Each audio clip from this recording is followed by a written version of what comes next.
ಕರ್ತನೆ, ಮತ್ತೊಂದು ಸಾರಿ ನಾವೆಲ್ಲರೂ ಕೂಡ ಸಜೀವರ ಲೆಕ್ಕದಲ್ಲಿ ಇರುವಂತ ಕೊಟ್ಟಂತ ಒಳ್ಳೆ ಭಾಗ್ಯಕ್ಕಾಗಿ ನಿನಗೆ ಸ್ತೋತ್ರ. ಅದು ಕೇವಲ ನಿನ್ನ ಒಂದು ಕೃಪೆಯಾಗಿದೆ ಸ್ವಾಮಿ. ಕಳೆದ ರಾತ್ರಿಯಲ್ಲಿ, ಕಳೆದ ದಿನಗಳಲ್ಲಿ ಅನೇಕ ಜನರು ಈ ಲೋಕವನ್ನು ಬಿಟ್ಟು ಹೋದರೂ ಕೂಡ ನಿನ್ನ ಕೃಪೆ, ನಿನ್ನ ಒಂದು ಕರ್ತನೆ ದಯ ನಮ್ಮ ಮೇಲೆ ಇಟ್ಟಿ ಇವತ್ತು ಒಳ್ಳೆಯ ಒಂದು ದಿನವನ್ನು ನಮ್ಮನ್ನು ನೋಡುವಂತೆ ಕೊಟ್ಟಂತ ಒಳ್ಳೆ ಭಾಗ್ಯಕ್ಕಾಗಿ ನಿನಗೆ ಕೋಟಾನು ಕೋಟಿ ಸ್ತುತಿ ಸ್ತೋತ್ರಗಳನ್ನು ಸಲ್ಲಿಸುವಂತವರಾಗಿದ್ದೇವೆ ಸ್ವಾಮಿ. ಅಪ್ಪ, ಮತ್ತು ವಿಶೇಷವಾಗಿ ನಾವೆಲ್ಲರೂ ಕೂಡ ಸ್ವಲ್ಪ ಹೊತ್ತು ನಿನ್ನ ವಾಕ್ಯಗಳನ್ನು ಧ್ಯಾನ ಮಾಡುವಂತೆ ಕೃಪೆ ಕೊಡು, ಸಹಾಯವನ್ನು ಮಾಡು. ಯೆರೆಮೀಯನ ಗ್ರಂಥ 10ನೇ ಅಧ್ಯಾಯ 1-25 ವಚನಗಳು ಉಂಟು.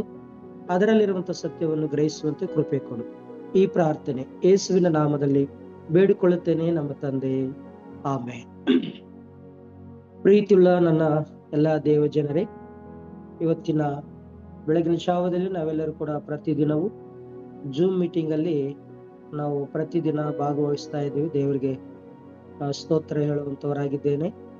ಈ ಒಂದು ಅವಕಾಶ ಕೊಟ್ಟಂತ ದೇವರಿಗೂ, ಮೇಲಿನ ಅಧಿಕಾರಿಗಳಿಗೂ ಮತ್ತು ಎಲ್ಲ ನನ್ನ ಸಹ ಸೇವಕರು, ಎಲ್ಲ ಸಭೆ ಹಿರಿಯರಿಗೂ ಕೂಡ ನನ್ನ ವಂದನೆಗಳನ್ನು ಸಲ್ಲಿಸುವಂತವನಾಗಿದ್ದೇನೆ. ಪ್ರೀತಿಯುಳ್ಳ ದೇವ ಜನರೇ, ಮತ್ತು ನಮ್ಗೆ ಕೊಡಲ್ಪಟ್ಟಿರುವಂತಹ ಯೆರೆಮೀಯನ ಪ್ರವಾದನೆ ಪುಸ್ತಕ 10ನೇ ಅಧ್ಯಾಯವನ್ನು 1-25 ವಚನಗಳುಂಟು. ಅದರಲ್ಲಿ 2 ಭಾಗವನ್ನು ನಾನು ಈ ಬೈಬಲ್ ಅಲ್ಲಿರುವಂತಹ ಮುಖಪುಟದಲ್ಲಿ ಕೂಡ ನೋಡ್ತೀವಿ. ಮುಖ್ಯ ಅಲ್ಲಿ ಏನಂತಂದ್ರೆ, ಅನ್ಯ ಜನಾಂಗಗಳ ನಿರ್ಜೀವ ದೇವರುಗಳಿಗೆ ಅಂಜಬಾರದು ಎಂಬುದಾಗಿ 1ನೇ ಭಾಗ, ಅದು 1-16 ವಚನಗಳು. 2ನೇ ಭಾಗ ನೋಡ್ತಾ ಇದೀವಿ, 17-25 ವಚನಗಳು. ಸಮೀಪಿಸುವ ಶತ್ರು ಬಾಧೆ ಪ್ರವಾದಿಯ ವಿಜ್ಞಾಪನೆ ಎಂಬುದಾಗಿ. ಕರ್ತನಲ್ಲಿ ಪ್ರೀತಿಯುಳ್ಳ ದೇವ ಜನರೇ, ಇಲ್ಲಿ 2 ಭಾಗದಲ್ಲಿ ನಾವು ನೋಡೋದಾದ್ರೆ, ಇವತ್ತು ಪ್ರಪಂಚದಲ್ಲಿ ನಾವು ನೋಡ್ತಾ ಇದ್ದೀವಿ ಅಂತಂದ್ರೆ, ನಿರ್ಜೀವ ದೇವರುಗಳಿಗೆ ಅಂಜುವಂತ ಪ್ರಪಂಚದಲ್ಲಿ ಪ್ರತಿ ಮಾನವರಿದ್ದಾರೆ. ಅದಕ್ಕೆ ದೇವರ ವಾಕ್ಯ ಹೇಳ್ತಾ ಇದೆ.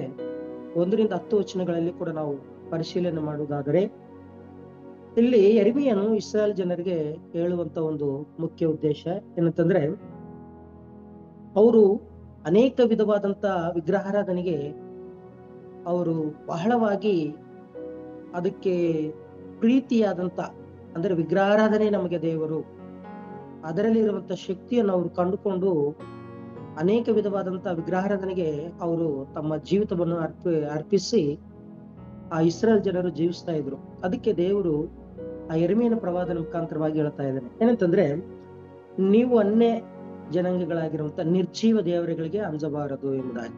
ಅದಕ್ಕೆ ಪ್ರೀತಿಯುಳ್ಳ ದೇವ ಜನರೇ, ಹಬಕ್ಕೂಕನ ಪುಸ್ತಕದಲ್ಲಿ 2ನೇ ಅಧ್ಯಾಯ 18ನೇ ವಚನದಲ್ಲಿ ನೋಡ್ತಾ ಇದ್ದೀವಿ. ಏನಂತಂದ್ರೆ, ನೀನು ನಿರ್ಮಿಸಿದ ವಿಗ್ರಹಗಳ ಮೇಲೆ ನಿನಗೇನು ಆಧಾರ ಎಂಬುದಾಗಿ. ಈ ನಿರ್ಜೀವ ದೇವರುಗಳು ಒಂದು ಮನುಷ್ಯನು ಉಂಟು ಮಾಡಿದಂತ ಕಾರ್ಯಗಳು ಎಂಬುದಾಗಿ. ಇವತ್ತು ಕೆಲವರಿಗೆ ಬಾಧೆ ಆಗ್ಬೋದು.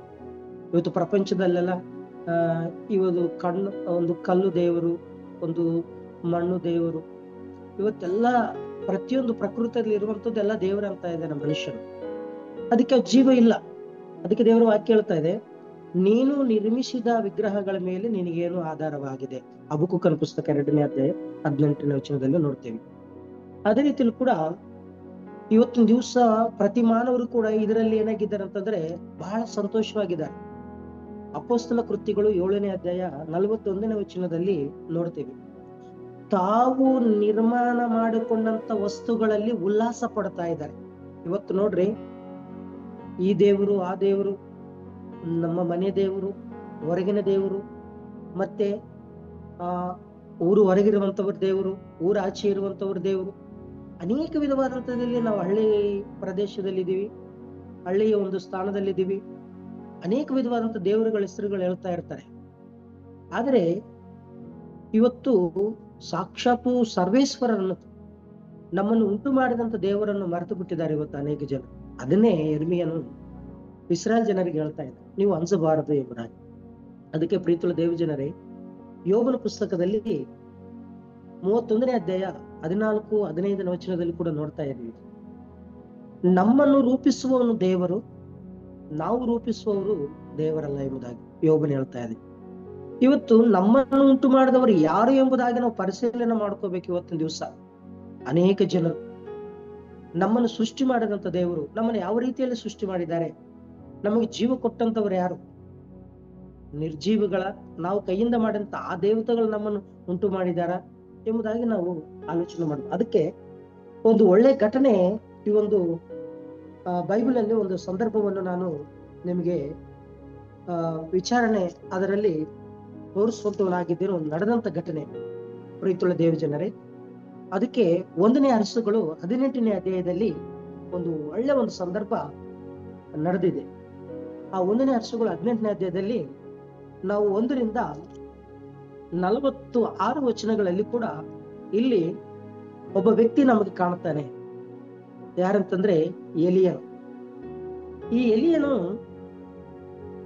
ಅಹಾಬನು ಒಂದು ವಿಗ್ರಹಾರಾಧಕನಾಗಿರ್ತಾನೆ. ಆ ಸಂದರ್ಭದಲ್ಲಿ ಅವ್ರ ಕುಟುಂಬ ವಿಷಯದಲ್ಲಿ ಕೂಡ ಭಯಂಕರವಾದಂತ ವಿಗ್ರಹಾರಾಧನೆಯಲ್ಲಿದ್ದಾಗ ದೇವರು ಎಲಿಯನಿಗೆ ಪ್ರತ್ಯಕ್ಷನಾಗಿ ನೀನು ಅಹಾಬನಿಗೆ ಎದುರುಗೊಂಡು ಈ ವಿಗ್ರಹಾರಾಧನೆ ಬಗ್ಗೆ ಹೇಳಬೇಕೆಂಬುದಾಗಿ ಹೇಳಿದಾಗ ಅಲ್ಲಿ ಇರುವಂತ ಅನೇಕ ಜನರು ಒಂದು ಸತ್ಯ ದೇವರು, ಬಾಳ ದೇವರು ಯೆಹೋವನು ಎಂಬುದಾಗಿ 2 ದೇವತೆಗಳನ್ನ ಅಲ್ಲಿ ವಿಷಯದಲ್ಲಿ ಅಲ್ಲಿ ಚರ್ಚೆ ನಡೀತಾ ಇರ್ತದೆ. ಪ್ರೀತಿಯುಳ್ಳ ದೇವ ಜನರೇ, ಅಲ್ಲಿ ಬಹಳ ದೇವತೆಯನ್ನು ಪೂಜೆ ಮಾಡುವಂತವರು ಅನೇಕ ಪ್ರವಾದಿಗಳಿರ್ತಾರೆ. ಮತ್ತೆ ಆ ಪ್ರವಾದಿಗಳಲ್ಲಿ ಹೋಗಿ ಎಲಿಯನ್ ಹೇಳ್ತಾ ಇದೆ ಏನಂತಂದ್ರೆ, ಒಂದು ಕುರಿ ಒಂದು ಹೋರಿಯನ್ನು ತೆಗೆದುಕೊಂಡು ಬಂದು ಅದನ್ನು ಕಟ್ ಮಾಡಿ ಕಟ್ಟಿಗೆ ಮೇಲೆ ಆ ಮಾಂಸವನ್ನು ಇಟ್ಟು ನೀವು ಬೆಂಕಿ ಹಚ್ಚಬಾರದು, ನಿಮ್ಮ ದೇವರುಗಳಿಗೆ ಅಂದ್ರೆ ನೀವು ದೇವರಂತ ಮಾಡಿಕೊಂಡಿರುವಂತ ಈ ವಿಗ್ರಹ ಆರಾಧಕರಿಗೆ ನೀವು ದೇವರಂತ ಹೇಳ್ಕೊಳ್ತಾ ಇದ್ರಲ್ಲ, ನಿಮ್ಮ ದೇವರು ಏನ್ ಮಾಡ್ಬೇಕು, ಅದನ್ನು ಉರಿಸಬೇಕು, ನೀವು ಬೆಂಕಿ ಹಚ್ಚಬಾರದು ಎಂಬುದಾಗಿ ಎಲಿಯನು ಅಲ್ಲಿ ಅವರಿಗೆ ಒಂದು ಷರತ್ತನ್ನು ಒಂದು ಒಂದು ಪ್ರಾಮುಖ್ಯವಾದ ಮಾತು ಹೇಳ್ತಾ ಇದೆ. ಆದ್ರೆ ಅಲ್ಲಿ ನಾವು ನೋಡ್ತೀವಿ 1ನೇ ಅರಸುಗಳು 18ನೇ ಅಧ್ಯಾಯ 25ನೇ ವಚನದಲ್ಲಿ ಅವ್ರು ಏನ್ ಮಾಡ್ತಾ ಇದಾರೆ ಅಂತಂದ್ರೆ, ಆ ತುಂಡನ್ನು ಕಟ್ ಮಾಡಿ ಆ ಮಾಂಸವನ್ನು ತೆಗೆದುಕೊಂಡು ಬಂದು ಕಟ್ಟಿಗೆ ಮೇಲೆ ಇಟ್ಟು ಪ್ರಾರ್ಥನೆ ಮಾಡ್ತಾರೆ. ಪ್ರಿಯತನೆ, ಅಲ್ಲಿ ನಾವು ನೋಡ್ತೀವಿ ಏನಂತಂದ್ರೆ ಅವರು ಹೆಂಗೆ ಪ್ರಾರ್ಥನೆ ಮಾಡ್ತಾ ಇದ್ದಾರೆ ಎಂಬುದಾಗಿ ನೋಡಿದ್ರೆ 27ನೇ ವಚನದಲ್ಲಿ ನಾವು ನೋಡ್ತೀವಿ ಏನಂತಂದ್ರೆ, ಮಧ್ಯಾಹ್ನದ ನಂತರ ಅವರಿಗೆ ಏನೂ ಆಗ್ಲಿಲ್ಲ. ಏನಂತಂದ್ರೆ ಎಷ್ಟು ಪ್ರಾರ್ಥನೆ ಮಾಡಿದ್ರು ಏನು ಮಾಡಿದ್ರು ಕೂಡ ಕೇಳನೇ ಇಲ್ಲ ಅಲ್ಲಿರುವಂತ ಆ ಬಾಲ ದೇವತೆ. ಅದಕ್ಕೆ ನಾವು ನೋಡ್ತೀವಿ ಏನಂತಂದ್ರೆ, ಪ್ರೀತಿಯುಳ್ಳ ದೇವಜನರ ಅಲ್ಲಿ ನೋಡ್ತೀವಿ, ಮಧ್ಯಾಹ್ನದ ನಂತರ ಎಲಿಯನು ಅವರನ್ನು ಪರಿಹಾಸ ಮಾಡಿ ಗಟ್ಟಿಯಾಗಿ ಕೂಗಿರಿ, ಅವನು ದೇವರಾಗಿರುತ್ತಾನಲ್ಲೋ, ಆಗ ಒಂದು ವೇಳೆ ಅವನು ಧ್ಯಾನದಲ್ಲಿರಬಹುದು, ಇಲ್ಲವೇ ಯಾವುದೋ ಕೆಲಸದಲ್ಲಿ ಅಥವಾ ಪ್ರಯಾಣದಲ್ಲಿರಬಹುದು, ಅದು ಇಲ್ಲದೆ ಇದ್ದರೆ ನಿಧಿಯಲ್ಲಿದ್ದಾನೋ, ಎಚ್ಚರವಾಗಿಬೇಕೆಂದು ಹೇಳಿದರು. ಅವರು ಗಟ್ಟಿಯಾಗಿ ಕೂಗಿ ತಮ್ಮ ಪದ್ಧತಿ ಪ್ರಕಾರ ಈಟಿಗಳಿಂದ ರಕ್ತ ಸೋರುವಷ್ಟು ಗಾಯ ಮಾಡಿಕೊಂಡು ಮಧ್ಯಾಹ್ನದ ನೈವೇದ್ಯ ಸಮರ್ಪಣೆವರೆಗೂ ಕೂಡ ಪರವಶರಾಗಿ ಕೂಗುತ್ತಾ ಇದ್ದರು. ಆದರೂ ಆಕಾಶವಾಣಿಯಾಗಲಿಲ್ಲ, ಅವರಿಗೆ ಯಾವನು ಉತ್ತರ ಕೊಡಲಿಲ್ಲ, ಅವರನ್ನು ಲಕ್ಷಿಸಲಿಲ್ಲ ಎಂಬುದಾಗಿ ನಾವು ನೋಡ್ತಾ ಇದ್ದೀವಿ. ಪ್ರೀತಿಯುಳ್ಳ ದೇವಿ ಜನರೇ, ಎಷ್ಟು ಒಂದು ಅಲ್ಲಿರುವಂತ ಪ್ರವಾದಿಗಳು, ಬಾಲ್ ದೇವತೆ ಪ್ರವಾದಿಗಳು, ಅಲ್ಲಿರುವಂತ ಅನೇಕ ಜನರು ಎಷ್ಟು ಗೋಳಾಡ್ತಾ ಇದ್ದಾರೆ, ಇದನ್ನು ಸುಡಬೇಕು ಅಂತ ಪ್ರಾರ್ಥನೆ ಮಾಡ್ತಾ ಇದಾರೆ. ಯಾಕಂದ್ರೆ ನಿರ್ಜೀವಗಳು, ಅವು ಕೇಳುವಂತದ್ದಿಲ್ಲ.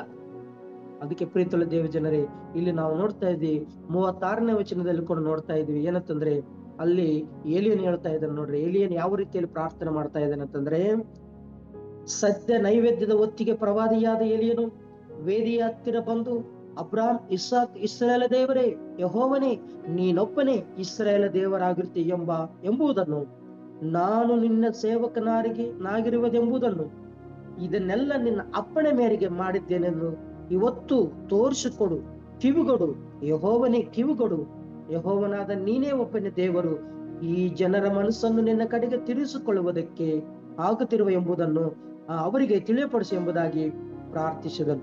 38ನೇ ವಚನದಲ್ಲಿ, ಕೂಡಲೇ ಯೆಹೋವನ ಕಡೆಯಿಂದ ಬೆಂಕಿ ಬಿದ್ದು ಯಜ್ಞ ಮಾಂಸವನ್ನು ಕಡ್ಡಿಗೆ ಮಣ್ಣನ್ನು ದಹಿಸಿಬಿಟ್ಟು ಆ ಕಲ್ವಿಯಲ್ಲಿದ್ದ ನೀರನ್ನು ಹರಿಸಿಬಿಟ್ಟಿತು. ಜನರೆಲ್ಲರೂ ಅದನ್ನು ಕಂಡು ಬೋರ್ಲು ಬಿದ್ದು ಯೆಹೋವನೇ ದೇವರು, ಯೆಹೋವನೇ ದೇವರೆಂದು ಕೂಗಿದರು. ಪ್ರೀತಿಯುಳ್ಳ ದೇವಿ ಜನರೇ, ಇಲ್ಲಿ ಒಂದು ಅಲ್ಲಿರುವಂತ ಅನೇಕ ಬಾಲ್ ದೇವತೆ ಒಂದು ಪ್ರವಾದಿಗಳು ಅನೇಕ ಜನರು ಕೂಗಿದ್ರು ಕೂಡ ಅವರು ಏನಾಗ್ಲಿಲ್ಲ, ಉತ್ತರ ಕೊಡಲಿಲ್ಲ.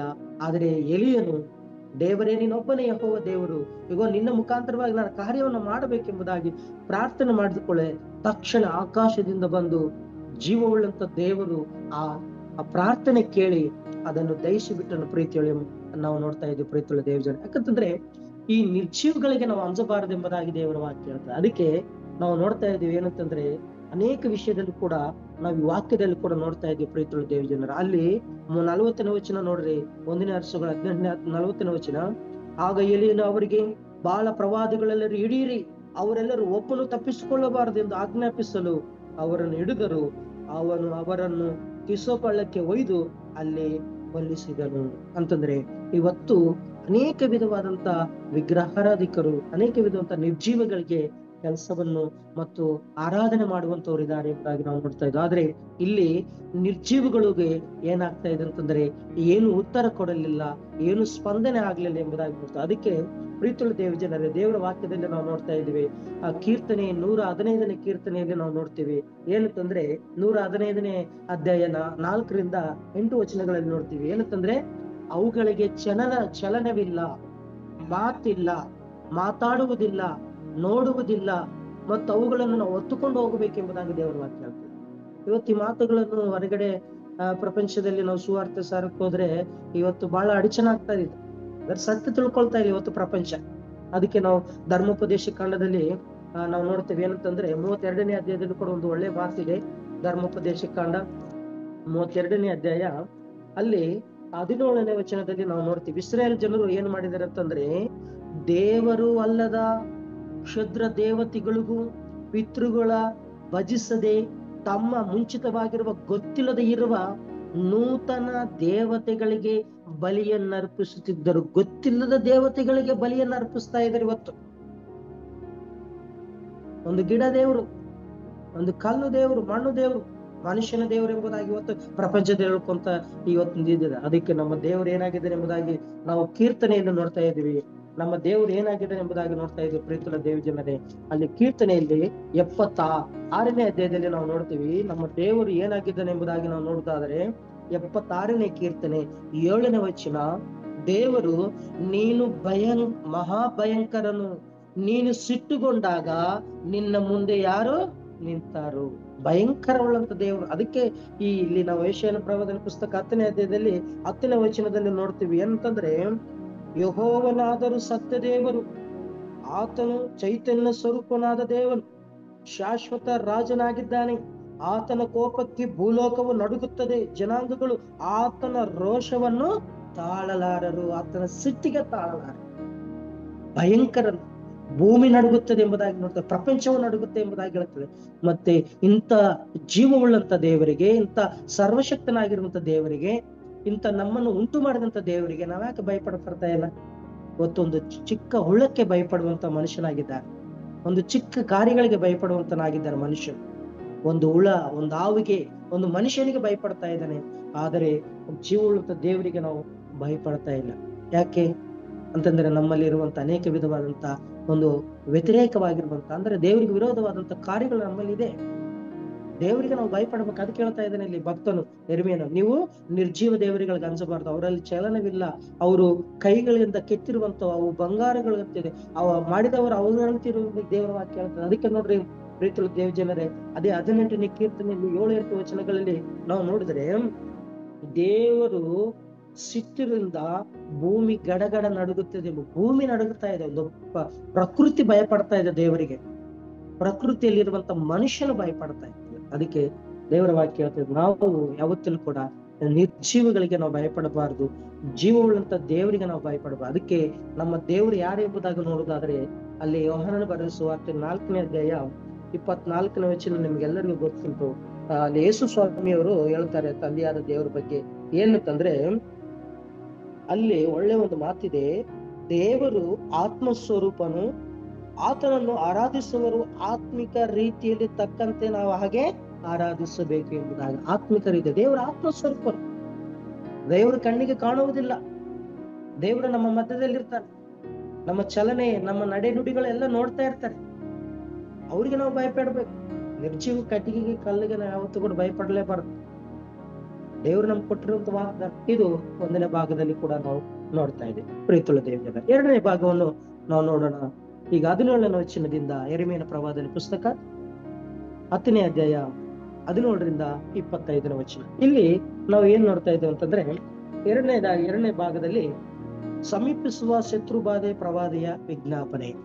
ಇಲ್ಲಿ ಯೆರೆಮೀಯನು ಒಳ್ಳೆ ಒಂದು ಅದ್ಭುತವಾದಂತ ರೀತಿಯಲ್ಲಿ ಹೇಳ್ತಾ ಇದ್ದಾರೆ. ಏನಂತಂದ್ರೆ, ವಿಗ್ರಹಾರಾಧನೆಗಿಂತ ದೇವರೇ ಸತ್ಯವಂತನೆಂಬುದಾಗಿ ಹೇಳ್ತಾ ಇದ್ರು ಯೆರೆಮೀಯನು. ವಿಗ್ರಹಾರಾಧನೆಯಲ್ಲಿ ಇರುವಂತ ದೇವರಿಗಿಂತ ಸತ್ಯ ದೇವರು ಎಂಬುದಾಗಿ ಪ್ರಾಮುಖ್ಯವಾಗಿ ಹೇಳ್ತಾ ಇದ್ರು. ಆದರೆ ಮುಂದೆ ಬರ್ತಿರುವಂತ ಆಪತ್ತು ಅಂದ್ರೆ ಸಂಕಷ್ಟ ಬರ್ತಾ ಇದೆ ಇಸ್ರಾಯೇಲ್ ಜನರಿಗೆ. ಆ ಸಂಕಷ್ಟ ಯಾಕೆ ಬರ್ತಾ ಇದೆ ಎಂಬುದಾಗಿ ನೋಡೋದಾದ್ರೆ, ಅಲ್ಲಿ ತಮ್ಮ ಇಷ್ಟಾನುಸಾರವಾಗಿ ನಡೀತಾ ಇದ್ರು ಅವರು. ಅದಕ್ಕೆ 23ನೇ ವಚನದಲ್ಲಿ ನೋಡ್ತೀವಿ. ಏನಂತಂದ್ರೆ, ಯೆಹೋವನೇ, ಮಾನವನ ಮಾರ್ಗವು ಅವನ ಸ್ವಾಧೀನದಲ್ಲಿಲ್ಲವೆಂದು ನನಗೆ ಗೊತ್ತು. ಮನುಷ್ಯನು ನಡೆದಾಡುತ್ತಾ ಸರಿಯಾದ ಕಡೆಗೆ ತನ್ನ ಹೆಜ್ಜೆಯನ್ನಿಡಲಾರನು ಎಂಬುದಾಗಿ ಯೆರೆಮೀಯನು ಹೇಳ್ತಾ ಇದ್ದಾರೆ. ಅಲ್ಲಿ ನಾವು 23ನೇ ವಚನದಲ್ಲಿ ನೋಡ್ತೀವಿ. ನಾವು ಡಿಸ್ಪ್ಲೇಯಲ್ಲಿ ಸಮೀಪಿಸುವ ಶತ್ರುಬಾಧೆಯಿಂದ ಪ್ರವಾದನೆ ಪ್ರಾರ್ಥನೆ ಮಾಡ್ತಾ ಇದ್ದೇವೆ. ಆ ಪ್ರಾರ್ಥನೆಗೆ ಯಾಕೆ ಈಗ ವಿಗ್ರಹಾರಾಧನೆಗಳಿಗಿಂತ, ನಿರ್ಜೀವ ದೇವರುಗಳಿಗಿಂತ ಜೀವಳಂತ ದೇವರೇ ಏನು ಭಯಪಡಬೇಕೆಂಬುದಾಗಿ ಯಾಕೆ ಹೇಳ್ತಾ ಇದ್ದಾರೆ ಅಂತಂದ್ರೆ, ಇಲ್ಲಿ ಅವರಿಗೆ ಒಂದು ಸೆರೆಗೆ ಹೋಗ್ತಾ ಇದ್ದಾರೆ. ಈಗ ಅವರು ಒಂದು ಕಷ್ಟಕ್ಕೆ, ಒಂದು ಶ್ರಮೆಗೆ ಒಳಗಾಗ್ತಾ ಇದ್ದಾರೆ. ಅದಕ್ಕೆ ಮುಂಚಿತವಾಗಿ ದೇವರ ಕೋಪಕ್ಕೆ ನಾವು ಯಾರು ನಿಲ್ಲುವುದಕ್ಕೆ ಆಗುವುದಿಲ್ಲ. ದೇವರ ಒಂದು ಕೋಪಕ್ಕೆ, ದೇವರ ಒಂದು ಶಕ್ತಿಗೆ ನಾವು ನಿಲ್ಲಕ್ಕಾಗುವುದಿಲ್ಲ. ಅದಕ್ಕೆ ನಮ್ಮನ್ನು ನಾವು ಏನ್ ಮಾಡ್ಕೋಬೇಕಂದ್ರೆ, ದೇವರಲ್ಲಿ ತಗ್ಗಿಸಿಕೊಳ್ಬೇಕು, ನಮ್ಮ ಮಾರ್ಗಗಳನ್ನು ಸರಿ ಮಾಡ್ಕೊಳ್ಬೇಕು ಎಂಬುದಾಗಿ ಇಸ್ರಾಯೇಲ್ ಜನರಿಗೆ ಯೆರೆಮೀಯನು ಹೇಳ್ತಾ ಇದೆ. ಅದಕ್ಕೆ ಅಲ್ಲಿ 23ನೇ ವಚನದಲ್ಲಿ ನೋಡ್ತೇವೆ, ಯೆಹೋವನೇ, ಮಾನವನ ಮಾರ್ಗವು ಅವನ ಸ್ವಾಧೀನದಲ್ಲೇ ಇಲ್ಲವೆಂದು ನನಗೆ ಗೊತ್ತು. ಮನುಷ್ಯನು ನಡೆದಾಡುತ್ತಾ ಸರಿಯಾದ ಕಡೆಗೆ ತನ್ನ ಹೆಜ್ಜೆಯನ್ನು ನೀಡಲಾರನು. ಅಂದ್ರೆ ಇವತ್ತು ನನ್ನ ಮಾರ್ಗ ನನ್ನ ಇಷ್ಟ. ನಾನು ಈ ಲೋಕದಲ್ಲೇ ನಾನು ಸೆಲ್ಫ್ ಸರ್ವಿಸ್ ಆಗಿ, ನನ್ನ ಇಷ್ಟಾನುಸಾರವಾಗಿ, ನನಗೆ ಯಾರು ಕೇಳುವುದಿಲ್ಲ, ನನಗೆ ಯಾರಿಗೂ ಅಧಿಕಾರ ಇಲ್ಲ, ನನಗೆ ತಂದೆ ತಾಯಿ ಯಾರಿಲ್ಲ, ನನಗೆ ಯಾರು ಹೆಣ್ಣು ಮಕ್ಕಳಿಲ್ಲ, ಗಂಡು ಇಲ್ಲ, ಯಾರಿಲ್ಲ, ನನಗೆ ಕೇಳೋರು ಯಾರಿಲ್ಲ ಅಂತ ಹೇಳಿ ತನ್ನ ಇಷ್ಟಾನುಸಾರ ಜೀವಿಸುವಂತ ಮಾನವನಿದ್ದಾನೆ ಇವತ್ತು ಪ್ರಪಂಚದಲ್ಲಿ. ಆ ರೀತಿಯಲ್ಲಿ ಕೂಡ ಇಸ್ರಾಯೇಲ್ ಜನರಿದ್ದರು ಎಂಬುದಾಗಿ ದೇವರ ವಾಕ್ಯ ಹೇಳ್ತಾ ಇದೆ. ಅದಕ್ಕೆ ನಾವು ಯಾವತ್ತೂ ಕೂಡ ನಮ್ಮನ್ನು ನಾವು ತಗ್ಗಿಸಿಕೊಳ್ಬೇಕೆಂಬುದಾಗಿ ದೇವರ ವಾಕ್ಯ ಹೇಳ್ತಾ ಇದೆ. ಪ್ರೀತಿಯುಳ್ಳ ದೇವ ಜನರೇ, ಇಲ್ಲಿ ನಾವು ನೋಡ್ತಾ ಇದೀವಿ ಏನಂತಂದ್ರೆ, ಅವರು ತಮ್ಮನ್ನು ತಾವು ತಗ್ಗಿಸ್ಕೊಳ್ತಾ ಇದ್ದಾರೆ. ನಾವೆಲ್ಲ ದೇವರ ಕೋಪಕ್ಕೆ ಒಳಗಾಗ್ತಾ ಇದೀವಿ, ಶ್ರಮ ಬರ್ತಾ ಇದೆ, ನಮ್ಮನ್ನು ನಾವು ಅಧೀನದಲ್ಲಿಟ್ಟುಕೊಳ್ಳೋಣ, ದೇವರಿಗೆ ಒಪ್ಪಿಸೋಣ ಎಂಬುದಾಗಿ ಇಲ್ಲಿ ಭಕ್ತನಾದಂತ ಯೆರೆಮೀಯನು ಹೇಳ್ತಾ ಇದೆ. ಆದ್ರೆ ಒಂದು ಒಳ್ಳೆಯ ಒಂದು ಜ್ಞಾನೋಕ್ತಿಗಳ ಪುಸ್ತಕದಲ್ಲಿ ನಾವು ನೋಡ್ತೀವಿ. ಏನಂತಂದ್ರೆ 3ನೇ ಅಧ್ಯಾಯದಲ್ಲಿ 5ನೇ ವಚನದಲ್ಲಿ ನಾವು ನೋಡ್ತೀವಿ. ಏನಂತಂದ್ರೆ, ಸ್ವಬುದ್ಧಿಯನ್ನು ಆಧಾರ ಮಾಡಿಕೊಳ್ಳದೆ ಪೂರ್ಣ ಮನಸ್ಸಿನಿಂದ ಯೆಹೋವನಲ್ಲಿ ಭರವಸೆವಿಡು ಎಂಬುದಾಗಿ.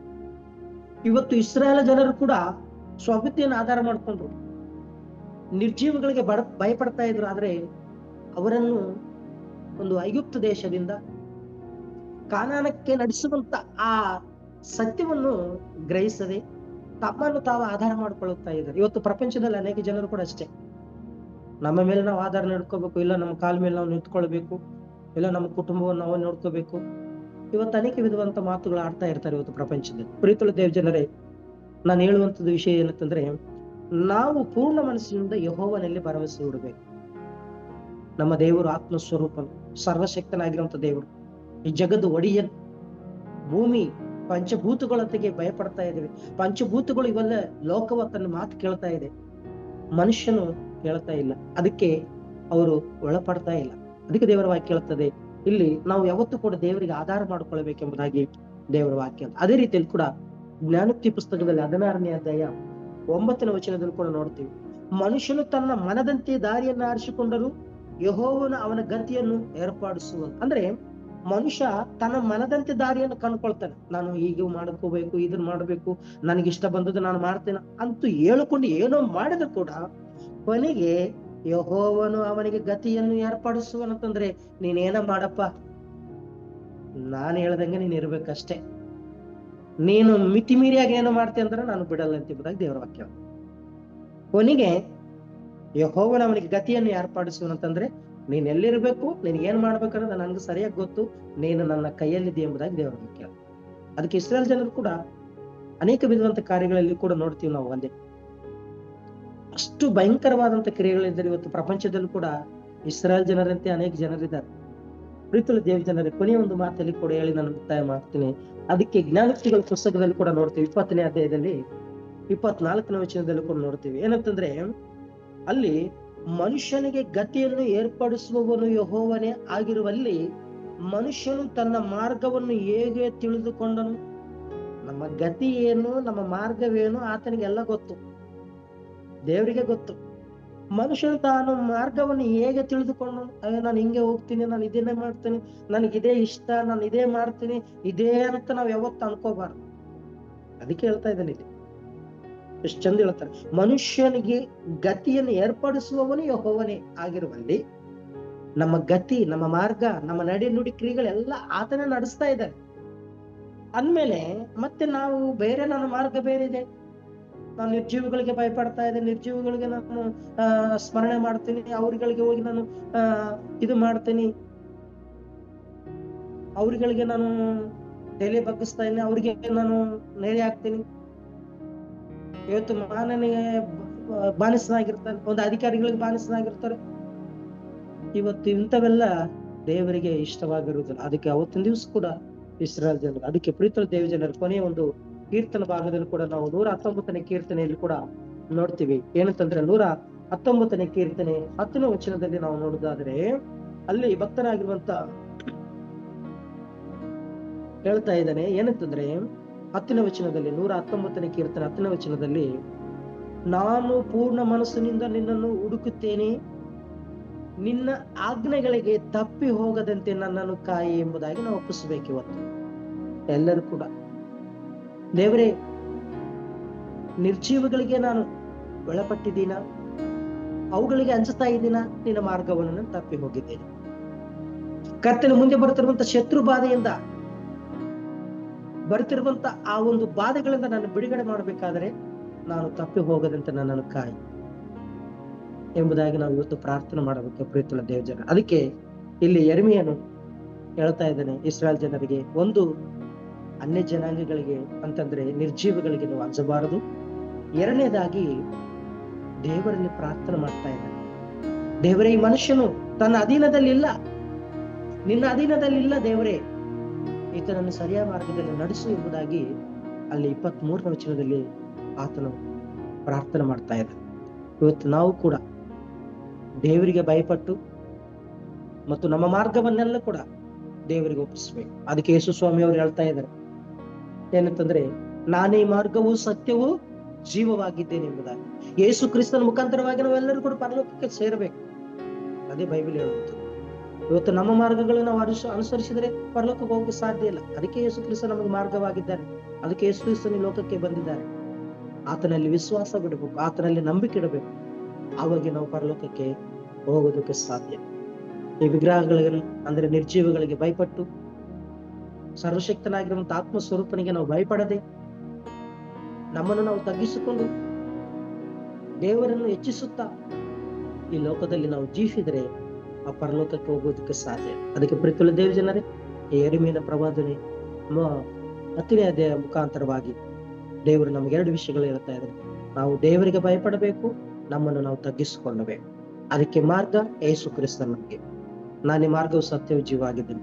ಆತನ ನಾವು ಮುಂದಿಟ್ಟುಕೊಂಡು, ಆತನ ಜೀವಿತ ಮಾದರಿಯನ್ನು ನಾವು ಮುಂದಿಟ್ಟುಕೊಂಡು, ನನಗೋಸ್ಕರ ಬಂದಿದ್ದಾರೆ, ನನ್ನ ಕುಟುಂಬಕ್ಕೋಸ್ಕರ ಬಂದಿದ್ದಾರೆ, ನಮ್ಮೆಲ್ಲರಿಗೋಸ್ಕರ ಬಂದಿದ್ದಾನೆ ಯೇಸು ಸ್ವಾಮಿ ಅಂತ ವಿಶ್ವಾಸವನ್ನಿಟ್ಟು ಆತನ ಮುಖಾಂತರವಾಗಿ ನಾವು ರಾಜ್ಯಕ್ಕೆ ಸೇರುವಂತೆ, ಆತನಿಗೆ ಭಯಪಡುವುದಾದರೆ ಆ ಪರಲೋಕ ರಾಜ್ಯಕ್ಕೆ ಸೇರುವಂತೆ ದೇವರು ಅವಕಾಶ ಕೊಡ್ತಾನೆ.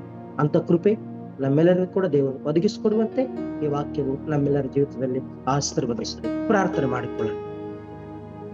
ನಮ್ಮನ್ನು ಬಹಳವಾಗಿ ಪ್ರೀತಿ ಮಾಡುವಂತ ನಮ್ಮ ಪರಲೋಕದ ಪ್ರೀತಿಯ ತಂದೆ, ನಿನ್ನ ನಾಮಕ್ಕೆ ಕೋಟಾನಿ ಕೋಟಿ ಸ್ತೋತ್ರಗಳು, ವಂದನೆಗಳು ಸ್ವಾಮಿ. ಈಗ ರಾಜನೇ ಮತ್ತು ವಿಶೇಷವಾಗಿ ಯೆರೆಮೀಯನ ಮುಖಾಂತರವಾಗಿ ಇಸ್ರಾಯೇಲ್ ಜನರಿಗೆ 2 ವಿಷಯಗಳನ್ನು ನೀನು ತೋರ್ಪಡಿಸಿದೆ. ಒಂದು, ನಿರ್ಜೀವಗಳಿಗೆ ನೀವು ಭಯಪಡಬಾರದೆಂಬುದಾಗಿ. ಜೀವ ಸ್ವರೂಪನು ಚೈತನ್ಯ ಸ್ವರೂಪನಾಗಿರುವಂತ ದೇವರಿಗೆ ನಾವು ಭಯಪಡಬೇಕು. ಆತನಿಗೆ ಈ ಭೂಲೋಕವು ನಡುಗುತ್ತದೆ, ಪ್ರಪಂಚವು ನಡುಗುತ್ತದೆ. ಎಂಬುದಾಗಿ. ಹೌದು ಕರ್ತನೆ, ಮಾನವನಾಗಿರುತ್ತ ನಾವು ನಿನಗೆ ಭಯಪಡಬೇಕು. ಎರಡನೇದಾಗಿ ನೋಡಿದೀವಿ, ಅಪ್ಪ ಅವರಿಗೆ ಶತ್ರು ಬಾಧೆಯಿಂದ ಆ ಭಕ್ತನು ಪ್ರಾರ್ಥನೆ ಮಾಡುತ್ತಾ ಇದ್ದಾನೆ, ನಿಮ್ಮನ್ನು ನೀವು ತಗ್ಗಿಸಿಕೊಳ್ಳಿರಿ, ಮನುಷ್ಯನ ಅಧೀನದಲ್ಲಿ ಇರುವುದಿಲ್ಲ ಎಂಬುದಾಗಿ. ಹೌದು ಕರ್ತನೆ, ನಮ್ಮನ್ನು ನಾವು ತಗ್ಗಿಸಿಕೊಂಡು ಅಪ್ಪ ಭಕ್ತನಾಗಿರುವಂತ ದಾವೀದನು 119:10 ಕರ್ತನೆ ತಪ್ಪಿ ಹೋಗದಂತೆ ನಮ್ಮನ್ನು ಕಾಯಿ. ಇವತ್ತು ತಪ್ಪಿ ಹೋಗುವಂತ ಪ್ರಪಂಚದಲ್ಲಿ ಅನೇಕ ಜನರಿದ್ದಾರೆ. ಹೌದು ಕರ್ತನೆ, ನಮ್ಮ ಕಾರ್ಯಗಳಲ್ಲಿ, ನಮ್ಮ ಮಾತುಗಳಲ್ಲಿ, ನಮ್ಮ ನುಡಿಗಳಲ್ಲಿ ಕೂಡ ತಪ್ಪಿ ಹೋಗ್ತಾ ಇರ್ತೇವೆ. ಕರ್ತನೆ ನಮ್ಮನ್ನು ಮನಸ್ಸು ಒಳ್ಳೆ ಮಾರ್ಗದಲ್ಲಿ ನಡೆಸು. ಹೇಗೋ ಕರ್ತನೆ, ವಿಶೇಷವಾಗಿ ಅಪ್ಪ ಈ ವಾಕ್ಯದ ಮುಖಾಂತರವಾಗಿ ನಮಗೆ 2 ವಿಷಯಗಳು ತಿಳಿಪಡಿಸಿದೆ. ಒಂದು, ನಾವು ದೇವರಿಗೆ ಭಯಪಡಬೇಕು. ಎರಡನೇದಾಗಿ ಕರ್ತನೆ, ನಮ್ಮನ್ನು ನಾವು ತಗ್ಗಿಸಿಕೊಂಡು ಕರ್ತನೆ ನಿನ್ನನ್ನು ನಾವು ಹೆಚ್ಚಿಸಿಕೊಡುವಂತೆ ಆ ಪರಲೋಕ ರಾಜ್ಯಕ್ಕೆ ಹೋಗುವಂತ ಮಾರ್ಗ ನಿನ್ನ ಮಗನಾಗಿರುವಂತ ಯೇಸು ಕ್ರಿಸ್ತನಲ್ಲಿ ನಮಗೆ ಕೊಟ್ಟಿದ್ದಕ್ಕಾಗಿ ಸ್ತೋತ್ರ. ಹೌದು ಕರ್ತನೆ, ವಿಶೇಷವಾಗಿ ಎಲ್ಲಾ ನಿನ್ನ ವಾಕ್ಯಗಳನ್ನು ಕರ್ತನೆ ಹಂಚುವಂತೆ ಕೃಪೆಯನ್ನು ಕೊಟ್ಟಿದ್ದಕ್ಕಾಗಿ ಸ್ತೋತ್ರ. ಎಲ್ಲ ದೈವ ಬೋಧಕರನ್ನು ಕೊಟ್ಟಿರುವಂತ ಧರ್ಮ ಪತ್ನಿಯವರನ್ನು, ಅವರ 3 ಮಕ್ಕಳನ್ನು ಕರ್ತನೆ, ಎಲ್ಲ ಸಭೆ ಹಿರಿಯರನ್ನು ಅಪ್ಪ, ಇನ್ನೂ ಅನೇಕ ಯವನಸ್ಥರು, ಅನೇಕ ಸಭೆಯವರು ವಾಕ್ಯವನ್ನು ಕೇಳ್ತಾ ಇದ್ದಾರೆ. ಪ್ರತಿ ಒಬ್ಬೊಬ್ಬರು ಈ ವಾಕ್ಯವನ್ನು ಕೇಳಿದ್ದಾರೆ. ನಾವು ದೇವರಿಗೆ ಭಯಪಡಬೇಕೆಂಬ ಸತ್ಯವು ನಮ್ಮನ್ನು ನಾವು ತಗ್ಗಿಸಿಕೊಳ್ಳಬೇಕು, ಪರಲೋಕ ರಾಜ್ಯಕ್ಕೆ ಸೇರಬೇಕೆಂಬ ಆ ವಿಶ್ವಾಸ ಯೇಸು ಕ್ರಿಸ್ತನ ಮುಖಾಂತರ ನಮಗಿದೆ ಎಂಬುದಾಗಿ ಆ ಸತ್ಯವನ್ನು ಈ ಬೆಳಗಿನ ಜಾವದಲ್ಲಿ ತಿಳಿದುಕೊಂಡಿದ್ದಾರೆ. ಕರ್ತನೆ ಆಶೀರ್ವಾದ ಮಾಡು. ಕರ್ತನೆ, ನಮ್ಮ ಕಲ್ವಾರಿ ಚಪ್ಪಲ್ ಟ್ರಸ್ಟ್ ಅನ್ನು, ನಮ್ಮೆಲ್ಲ ಕರ್ತನೆ ಡೆಪ್ಯೂಟಿ ಡೈರೆಕ್ಟರ್ ಏನವರನ್ನು, ಅವ್ರ ಮುದ್ದು ಮಕ್ಕಳನ್ನು, ಧರ್ಮ ಪತ್ನಿಯವರನ್ನು ಕರ್ತನೆ, ನಮ್ಮೆಲ್ಲ ಎಲ್ಲ ಕರ್ತನೆ ಎಲ್ಲ ಪ್ರಾಜೆಕ್ಟ್ ಅಧಿಕಾರಿಗಳು, ನವನೀತ್ ಸರ್ ಅವರು, ಕಾಶಿ ಸಾರು, ಸಂತೋಷ್ ಸರ್ ಅವರು, ಪೌಲ್ರಾಜ್ ಸರ್ ಅವ್ರಿಗಾಗಿ, ಎಲ್ಲ ಸಭೆಯ ಎಲ್ಲ ವಿಶ್ವಾಸಿಗಳಿಗಾಗಿ ಕರ್ತನೆ ಪ್ರತಿ ಒಬ್ಬೊಬ್ಬರಿಗಾಗಿ ಕೂಡ ನಾವು ಪ್ರಾರ್ಥನೆ ಮಾಡುತ್ತೇವೆ. ಅವರೆಲ್ಲರನ್ನು ಕೂಡ ಆಶೀರ್ವಾದ ಮಾಡು. ನಮ್ಮ ಕಲ್ವಾರಿ ಚಪ್ಪಲ್ ಒಂದು ಸಭೆಯು ಕರ್ತನೆ ಎಲ್ಲೆಲ್ಲಿ ಭಾರತ ದೇಶದಲ್ಲಿ 18 ರಾಜ್ಯಗಳಲ್ಲಿ ಮುಂದುವರಿತಾ ಇದೆ. ರೋಗಿಗಳ ಮಧ್ಯದಲ್ಲಿಯೂ ಕರ್ತನೆ ಮತ್ತು ಸಮಾಜ ಸೇವೆಯನ್ನು ಕೂಡ ಮಾಡ್ತಾ ಇದ್ದಾರೆ. ಎಲ್ಲ ವಿಧವಾದಂತಹ ಸೇವೆಯನ್ನು ಕೂಡ ಆಶೀರ್ವಾದ ಮಾಡು. ನಿನ್ನ ಕೃಪೆಯಿಂದ ತುಂಬಿಸು. ಬೇಕಾಗಿರುವಂತಹ ಸಕಲ ನಿನ್ನ ಕೃಪೆ ಸಹಾಯವನ್ನು ಕೊಡು ಕರ್ತನೆ. ಇವತ್ತಿನ ದಿವಸಗಳಲ್ಲಿ ಅನೇಕ ಸಮಸ್ಯೆಗಳು ಎದುರಾಗ್ತಾ ಇದೆ ಪ್ರಪಂಚದಲ್ಲಿ ಕರ್ತನೆ, ಅದನ್ನು ನಾವು ಎದುರುಕೊಂಡು ಹೋಗುವಂತೆ ನಿನ್ನ ಕೃಪೆ ಕೊಡು. ನೀನು ನಮ್ಮೊಟ್ಟಿಗಿದ್ದು ನಮ್ಮ ನಡೆಸ್ತಾ ಬರಬೇಕೆಂಬುದಾಗಿ ಪ್ರಾರ್ಥಿಸುತ್ತಾ ಈ ಪ್ರಾರ್ಥನೆ ಯೇಸುವಿನ ನಾಮದಲ್ಲಿ ಈ ಪ್ರಾರ್ಥನೆ ಬೇಡಿಕೊಳ್ಳುತ್ತೇನೆ ನಮ್ಮ ತಂದೆ. ಆಮೆನ್.